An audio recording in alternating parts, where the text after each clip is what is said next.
आपका एक लाइक और कमेंट मुझे नेक्स्ट वीडियो बनाने पर मजबूर करता है, तो प्लीज़ लाइक और कमेंट ज़रूर करें। और अगर आप चैनल पर नए हैं तो चैनल को सब्सक्राइब करना ना भूलें और साथ ही में बेल आइकन को प्रेस करके नोटिफिकेशन को ऑल पे सेट करें, ताकि आपको हर वीडियो का नोटिफिकेशन मिलता रहे जैसे ही हम एक नया वीडियो अपलोड करते हैं।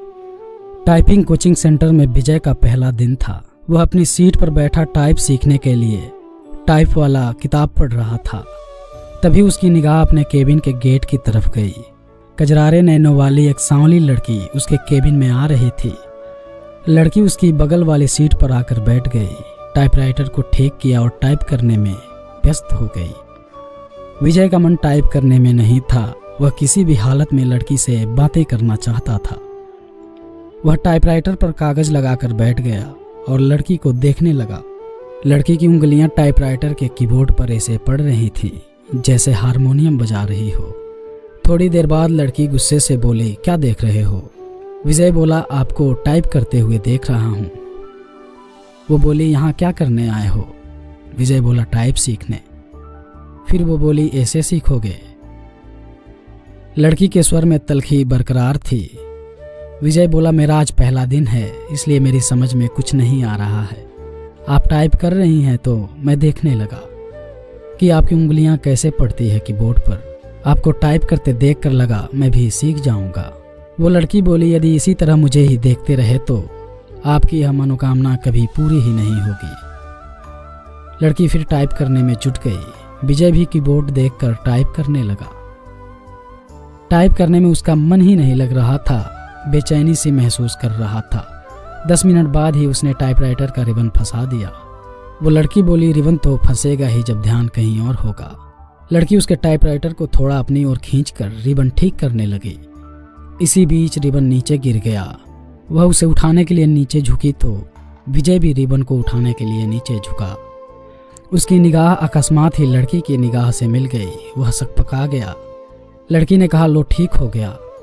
तब तक विजय की चेतना वापस लौटी। लड़की फिर टाइप करने में लग गई, लेकिन विजय का मन टाइप में नहीं लगा।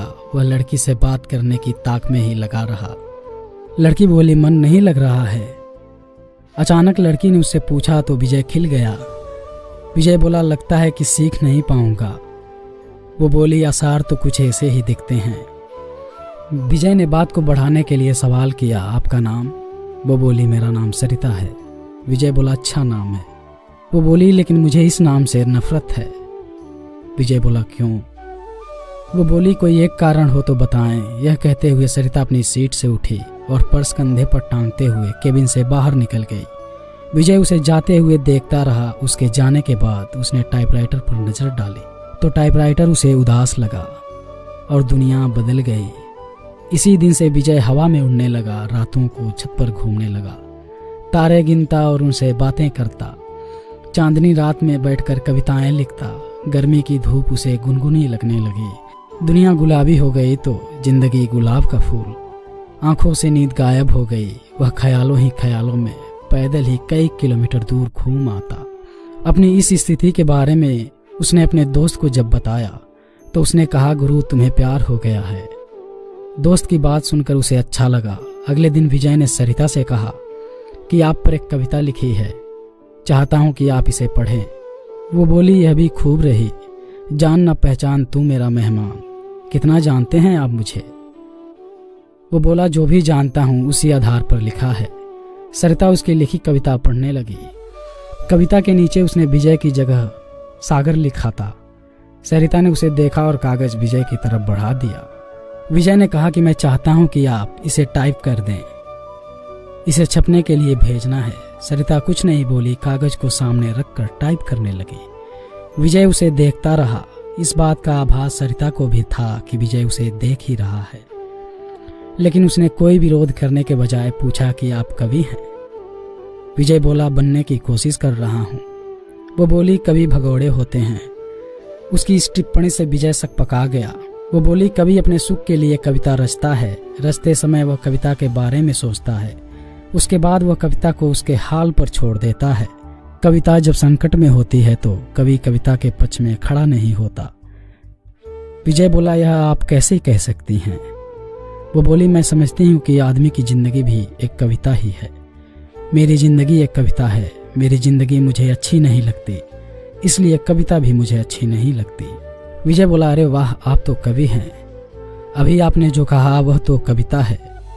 वो बोली, कविता नहीं, कविता का प्रलाप है, उसकी वेदना जो उस कवि के कारण उपजी है, जिसने मेरी जिंदगी की रचना की।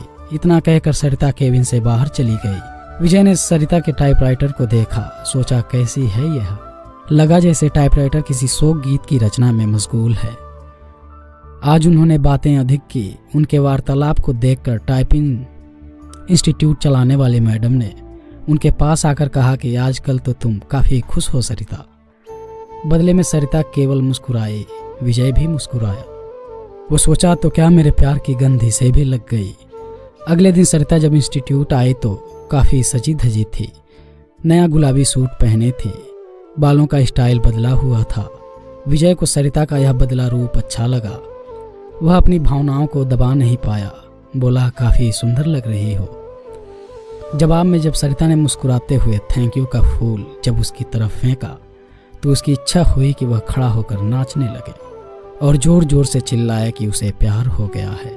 आदमी जब निराश होता है या फिर लक्ष्य के प्रति उसकी स्थितियां साफ नहीं होती हैं तो वह धर्म और ज्योतिषी के शरण में चला जाता है।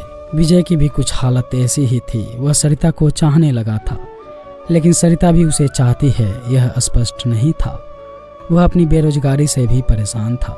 घर वाले शादी के लिए अलग से दबाव डाल रहे थे, लिहाजा एक दिन वह ज्योतिषी के पास चला गया। नौकरी पाने के लिए वह ज्योतिषी से नुस्खे पूछता रहा। उसने सोचा कि प्रेम पाने के लिए भी ग्रह नक्षत्रों की चाल जान ली जाए। नौकरी के लिए तो ज्योतिषी कभी कहता है कि आपकी कुंडली में काल सर्प दोष है जो आपके शुभ कार्यों में बाधक है।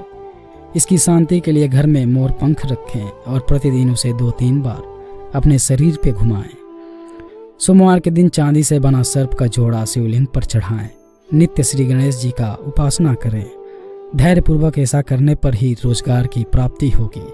विजय ने अभी तक उसके बताए हर नुस्खे को आजमाया, लेकिन आज तक कोई संभावना नहीं बनी। शिकायत करने पर वह कह देता है कि आप पर भाग्य से शुक्र की महादशा चल रही है। शुक्र के बलवर्धन के लिए शुक्रवार के दिन 5.5 रत्ती का ओपल चांदी में जड़कर दाहिनी मध्यमा में धारण करें। विजय बोला, पंडित जी, मेरी कुंडली में प्रेम है कि नहीं? पंडित जी बोले, है ना, बहुत है। कुंडली पर सरसरी नजर डालते हुए ज्योतिषी ने कहा, प्रेम विवाह का योग है, लेकिन कुछ बाधाएं हैं। विजय बोला, प्रेम विवाह में क्या लफड़ा है? पंडित जी बोले, आप पर शुक्र की महादशा चल रही है जो अशुभ फलप्रद है।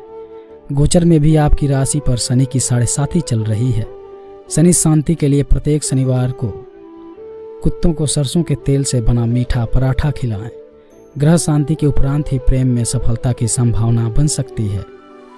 विजय गुस्सा आकर बोला, सब ढकोसला है। इतने दिनों से आप एक नौकरी के लिए मुझसे क्या क्या नहीं करवाते रहे। मिली नौकरी, साला चपरासी भी कोई रखने को तैयार नहीं है। भन्नाया हुआ विजय ज्योतिषी के कमरे से निकल गया। घर पहुंचते ही मम्मी कहने लगी, तुम्हारे पिता ने लड़की पसंद कर ली है। उनके दोस्त की बेटी है, बीए करके नौकरी कर रही है। विजय बोला, तो मैं क्या करूं? माँ बोली, शादी कर लो। वो बोला, बिना नौकरी मिले यह नहीं हो पाएगा। माँ बोली, फिर तो पूरी जिंदगी कुंवारे ही रह जाओगे। वो बोला, बीवी की कमाई खाने से तो कुंवारा रहना ही अच्छा है। कहते हुए विजय अपने कमरे में चला गया। 1 सप्ताह तक सरिता टाइपिंग स्कूल नहीं आई। विजय रोज आता रहा और निराश होकर वापस घर चला जाता। 8वें दिन सरिता के आते ही वह पूछ बैठा कि 1 सप्ताह आई नहीं। वो बोली, जिंदगी में बहुत दिक्कत है। कहते हुए सरिता अपनी सीट पर बैठ गई। विजय बोला, क्या हो गया? वो बोली, मेरी बहन जो बीए कर रही है किसी लड़के के साथ चली गई। दोनों बिना शादी किए ही एक साथ रह रहे हैं। वो बोला, ऐसा क्यों किया? सरिता बोली, उसका कहना है कि अगर वह ऐसा नहीं करती तो उसकी शादी ही नहीं हो पाती। विजय बोला, मतलब? सरिता बोली, हमारे घर के आर्थिक हालात। इतना कहकर सरिता चुप हो गई। विजय बोला, मुझे नहीं लगता कि आपकी बहन ने गलत किया है। आज की युवा पीढ़ी विद्रोही हो गई है। वह परंपराओं को तोड़कर नई नैतिकता गढ़ रही है। समय के साथ सब ठीक हो जाएगा। सरिता बोली, पर माँ तो नहीं समझती। विजय बोला, हाँ, उनके लिए समझना थोड़ा मुश्किल है, लेकिन आजकल सब चलता है। हमारा समाज बदल रहा है। बिना शादी के एक साथ रहना पश्चिमी परंपरा है, लेकिन अब ऐसा हमारे यहाँ भी होने लगा है। सरिता बोली, हाँ, बैठकर सपनों के राजकुमार का इंतजार करने से तो बेहतर ही है ना कि जो हाथ थाम ले उसके साथ चल दिया जाए। चाहे 4 दिन ही सही, जिंदगी में बहार तो आ जाएगी। विजय को लगा कि कह दे कि फिर तुम मेरे साथ क्यों नहीं चली चलती, हम शादी कर लेते हैं, पर वह कह नहीं पाया। सरिता बोली, जानते हो, मेरी एक बहन 12वीं में पढ़ रही है, उसका भी एक लड़के से प्रेम चल रहा है। वे दोनों एक दूसरे से शादी करने को तैयार हैं। अगले साल बालिग होते ही शादी कर लेंगे। विजय के मन में आया कि कह दे कि अच्छा ही है, वह अपने आप वर खोज ले तो तुम्हें परेशानी नहीं होगी। वैसे भी 5,000 रुपये की नौकरी में तुम कौन सा राजकुमार उन्हें दे दोगी। अच्छा है कि वह अपने अपने प्रेमियों के साथ भाग जाएं। बातों बातों में एक दिन सरिता ने उसे बताया था कि उसके पिता की मौत हो चुकी है और वह 3 बहनें हैं। उसका कोई भाई नहीं है, बहनों में वही सबसे बड़ी है। वह एक ऑफिस में काम करती है और उसे 5,000 रुपये मासिक वेतन मिलता है। दूसरी जगह काम करने के लिए टाइपिंग सीख रही है। विजय को अपने एक दोस्त के साथ घटी ऐसी घटना याद आ गई। उसके दोस्त की एक बहन अपनी बड़ी बहन के अधेड़ से ब्याह देने के बाद प्रेमी के साथ भाग गई। इसके बाद उसका दोस्त गुस्से में उबल रहा था। तब विजय ने कहा था कि शांत रहो यार, वे दोनों जहाँ हों कुशल से रहें। उसने जो किया अच्छा ही किया, तुम कौन सा उसे राजकुमार से ब्याह देते। आखिरकार जिंदगी उसकी है, जीना उसे है, इसलिए निर्णय भी उसे ही लेना चाहिए। दोस्त के बड़े भाई ने भी विजय की बात का समर्थन किया था, लेकिन थोड़ा दार्शनिक अंदाज में कहा था कि होनी को यही मंजूर था। सरिता बोली, मैं भी सोचती हूँ कि एक बहन ने जो किया ठीक ही है, दूसरी जो करेगी वह भी अच्छा ही होगा। जीवन यदि संघर्ष है तो करो। प्रेमी से पति बना व्यक्ति भी धोखा दे सकता है, जीवन नरक बन सकता है। और माता पिता का खोजा राजकुमार भी यही करता है, लेकिन माँ नहीं मानती, सोचती बहुत हैं और तबीयत खराब कर लेती हैं। पुराने जमाने की है ना। हद तो यह हो गई कि वह मुझसे कहने लगी हैं कि तू भी किसी के साथ भाग जा।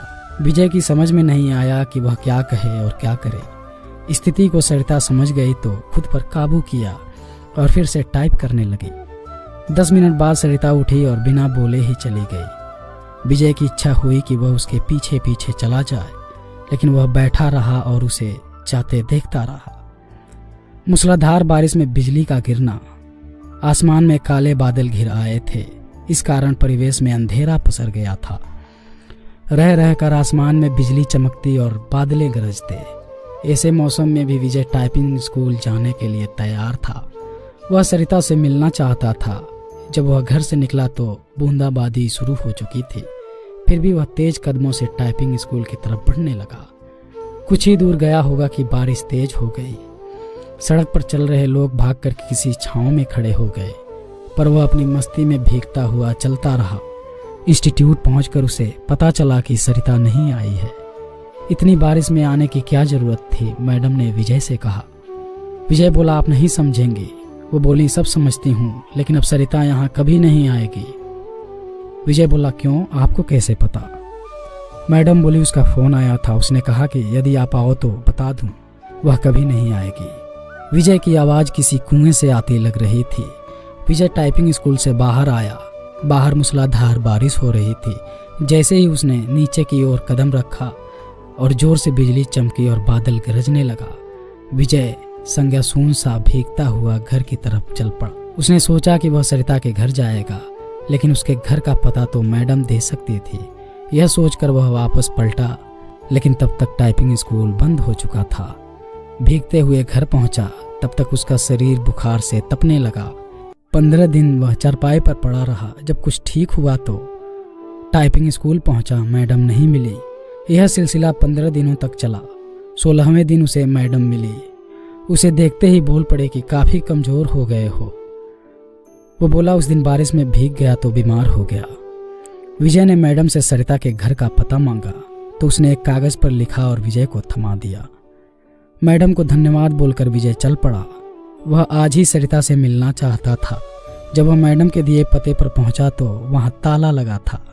पड़ोसियों से पूछने पर पता चला कि सरिता यहीं रहती थी, लेकिन अब मकान बेचकर चली गई है। कई लोगों से पूछने के बाद भी विजय को उसका पता नहीं मिला। निराश होकर वह घर लौट आया। सरिता के इस व्यवहार से उसे काफी धक्का लगा। उसे कुछ समझ में नहीं आ रहा था कि सरिता ने ऐसा क्यों किया। वह सरिता की याद में कविताएं लिखने लगा। एक दिन उसने एक सपना देखा और उसके भावों को कविता के रूप में कागज पर लिखा। विजय की इस कविता को पत्रिका में छपे कई महीनों से ज्यादा हो गए थे, लेकिन उसके पास इस बार भी अब तक सरिता का कोई पत्र या फोन नहीं आया।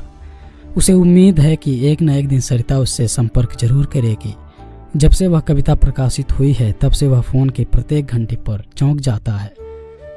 यही नहीं, हर रोज पोस्टमैन का बेसब्री से इंतजार करता है और जब उसके आने का समय खत्म हो जाता है तो वह उदासी के समुद्र में डूब जाता है। अगर आपकी भी ऐसी कोई लव स्टोरी है तो आप हमें इंस्टाग्राम पर भेज सकते हैं, लिंक डिस्क्रिप्शन में है।